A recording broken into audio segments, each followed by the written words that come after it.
But it's super timely. It's super timely. Okay, great. We're going. To frame the conversation, I think this conversation happens in the wake of two things. One is Nike's commitment to female flag football. Mary Kate, guide us just quickly. Do you call it female flag football, women's, girls, or what should we be saying for this phone call? I call it women's because that's what I play, but I think a lot of people call it girls, depending on the age group. Well, as we call it, so just for frame of reference for everyone, does everyone want to introduce themselves? Mary Kate, you want to introduce yourself first? We're having a phone call. We have two female women's girls flag football greats on this phone call. Mary Kate and Sofia. Sofia is a product of the Flagstar football ecosystem. That's awesome. And Mary Kate is an all-timer. You're on the women's national team, yeah? Yeah. Okay, great. We have a lot of girls, I think, we have a good set of girls that are already playing with us right now. And I think we also have a big population of girls who may be on the fence or thinking about it. So I'm transparently trying to get you guys to share your experience in the spirit of getting more girls involved and getting more girls playing an awesome sport. Just to start, Mary Kate and Sofia, you want to tell us briefly your flag football experience? And as we move forward, Mary Kate, when we say girls flag football, in no way are we belittling. Mary Kate is playing some kick butt national level world championship football. So we're not, it's not like it's a real deal. It's a real deal. No, it all starts somewhere. So I mean, it doesn't matter to me what you call it. It's exciting. Where did it start for you? So I started playing flag football when I was little, probably first or second grade. I played flag, and then I moved to tackle. I grew up in Rockville, Maryland, so I played for whatever the CYO league was. And then I played 2 years of tackle, 5th and 6th grade, and then it just kind of stopped. There wasn't really any opportunity for me to play that I knew of. I'd heard a little bit about NFL flag, but I didn't know how to get into it. So I didn't pick it back up until college, and I started playing intramurally. And then after that, I moved down to Charlotte, and I play here with some adults, and then it kind of took off from there, obviously. Cool. Yeah. And Sofia, what was the first season you played, Sofia? My first season that I played was 8th grade, and pretty much I'd been moving around all my childhood, and we never really stuck in one place. And then 8th grade, really, we moved to Virginia and decided this is where we're going to be. So my mom found Flagstar, and that was my first season. It was awesome. Cool.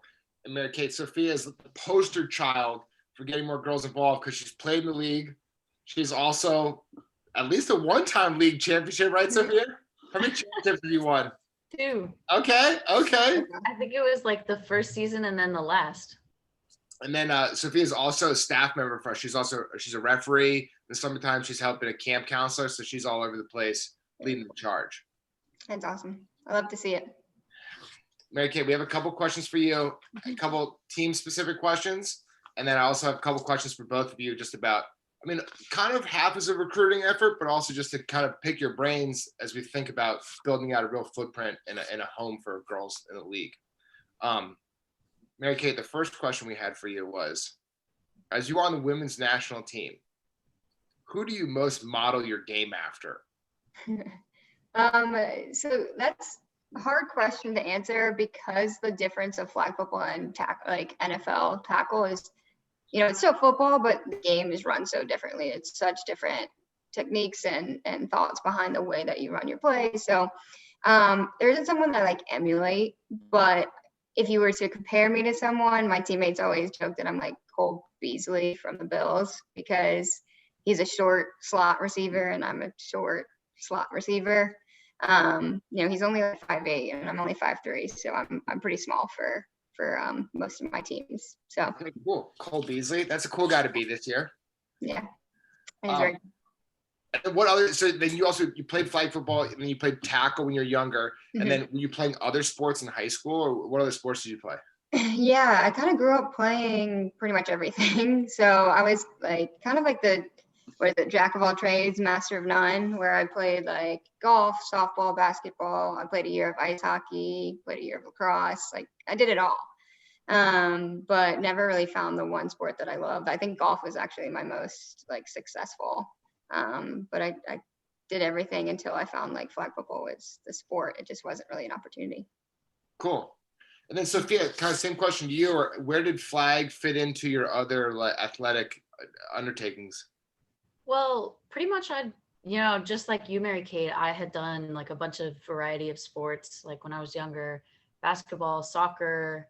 Um, but my dad raised me kind of playing football because he was really big on football. He played for a bit and he played in college. So when we came to Virginia, it was like Flag Star was just like that. I have to do that, like that's the one thing I have been exposed to.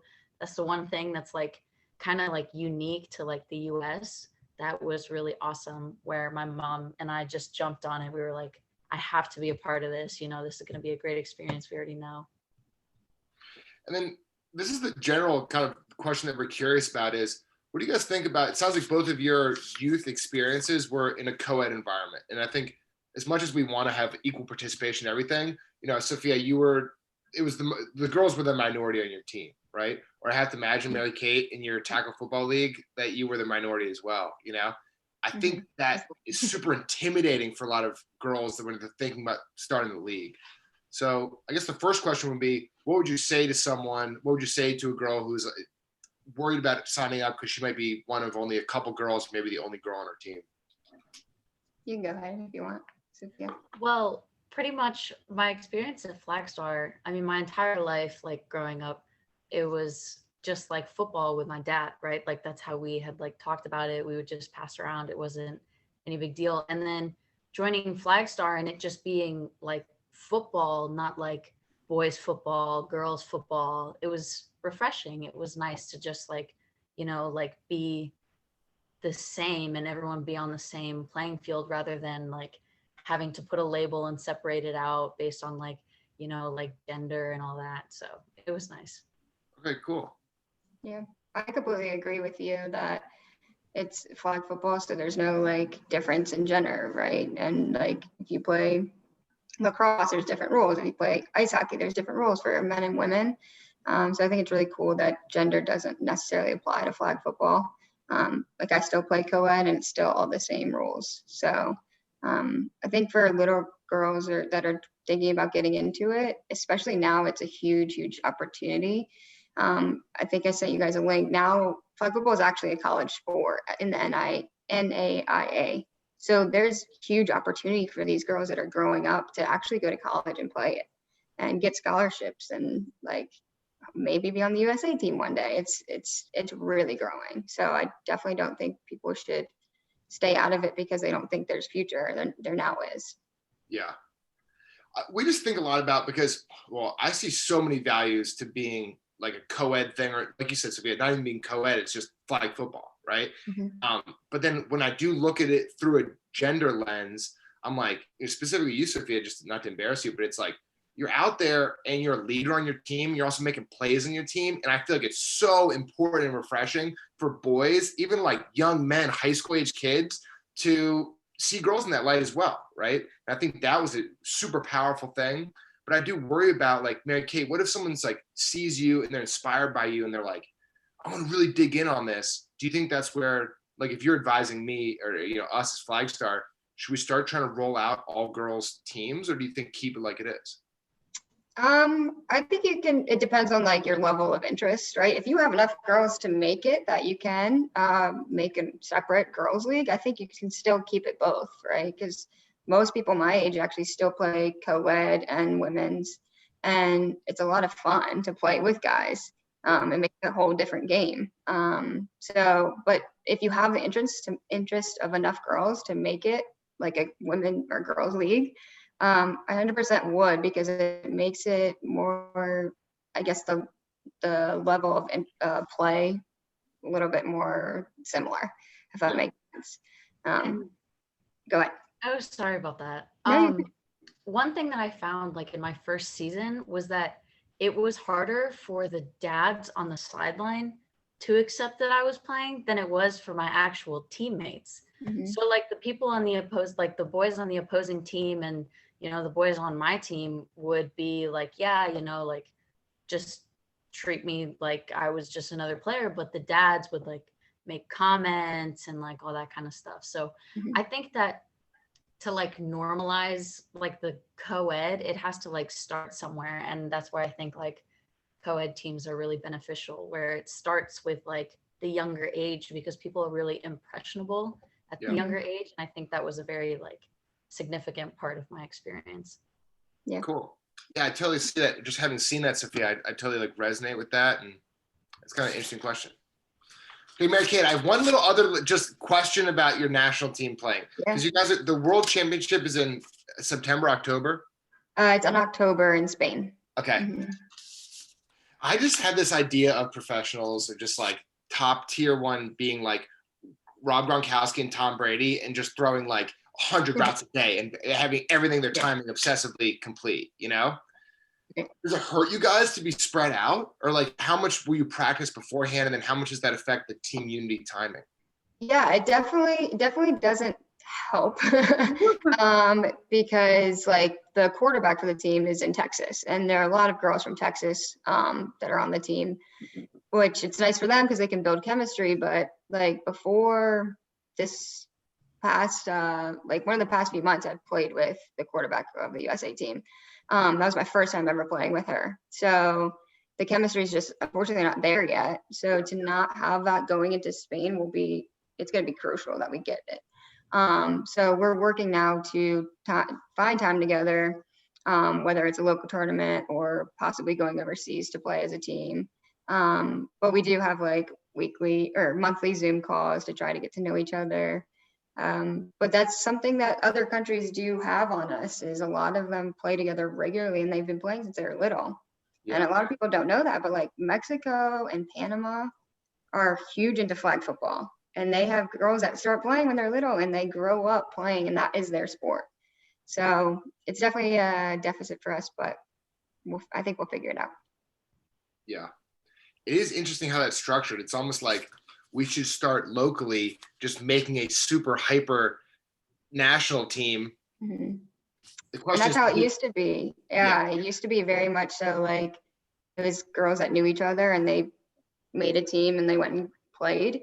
But in the last few years, it's become much bigger. And so you had to, this past year when I got invited, you have to get invited to go play. Like you get scouted, you get invited to try out, and then you make the team. And it's only 12 girls.